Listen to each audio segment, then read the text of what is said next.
이처럼 정부와 재계는 최저임금법 시행령 개정안을 두고 첨예하게 대립하고 있습니다. 논란의 핵심인 주휴수당이 뭔지, 또 재계가 반발하는 이유가 뭔지 취재기자와 자세히 짚어보겠습니다. 안지혜 기자가 나와 있습니다. 안 기자, 먼저 이 주휴수당이란 개념 좀 짚어주실까요? 네, 주휴수당이란 것은 한 주 동안의 규정된 근무일수를 다 채운 근로자에게 주는 유급휴일수당을 말합니다. 일종의 개근상 같은 건데요. 예를 들어 제가 하루 매일 8시간씩 주 5일을 일하기로 회사와 계약을 했는데 하루도 빼먹지 않고 잘 지켰다면 하루치 임금을 더 얹어주는 겁니다. 고용노동부는 실제 일하지 않은 시간, 즉 주휴시간까지 근로시간에 포함하는 최저임금법 개정안을 추진 중입니다.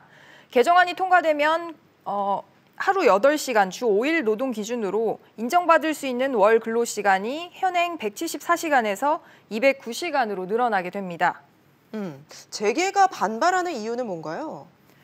네, 월 근로시간이 바뀌면 이에 따라서 시급도 달라지기 때문입니다. 최저임금은 통상임금을 분자로 또 근로시간을 분모로 나눠서 계산을 합니다. 고용부 개정안은 이 근로시간에 유휴시간을 포함해서 분자의 크기를 전체적으로 키우겠다는 건데 산술적으로 보면 이 경우 최저임금은 당연히 줄어들 수밖에 없습니다. 또 현행 근로기준법에 따르면 매월이 아니라 격월로 지급되는 상여금이나 성과급, 또 초과근무 수당은 분모에 해당이 되지 않습니다. 아무래도 잘 와닿지 않으실 것 같아서 사례를 하나 가져왔는데요. 네. 실제로 연봉 5천만 원이 넘는 현대자동차 2년차 직원의 경우를 보시면 한 달에 통장에 찍히는 실수령 월급은 300만 원에 가깝지만 최저임금, 산입임금은 170만 원에 불과합니다. 앞서 설명드렸듯이 각종 상여금과 수당은 이 분자에 해당되지 않기 때문입니다. 또 주휴시간을 포함한 월 근로시간은 200시간이 넘는데요. 이렇게 계산한 시금은 법정 최저시급보다 적어지게 됩니다. 결국 당장 내년부터 최저임금법 위반 기업이 속출한다는 뜻입니다.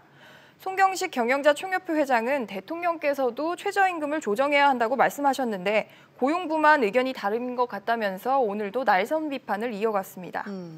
재계가 반대하고 있고 또 논란도 큰 사안인 만큼 혹시 이게 철회될 가능성은 없을까요? 네, 현재로서는 그럴 가능성은 굉장히 희박해 보입니다. 고용노동부는 오늘 오전 관계부처 차관회의에서 개정안이 통과됐고 또 다음 주 화요일 국무회의에서도 처리가 되면 내년 1월 1일부터 시행된다고 밝혔는데요. 다만 앞서 보신 사례와 같이 상여금 등 비중이 높은 고액 연봉자임에도 불구하고 최저임금법 위반 사례가 발생한다면 적정한 시정 기간을 줄 수는 있다는 입장입니다. 하지만 일시적으로 계도 기간을 주겠다는 뜻이어서 근본적인 임금 체계 개편은 불가피해 보입니다. 알겠습니다. 안 기자 얘기 잘 들었습니다.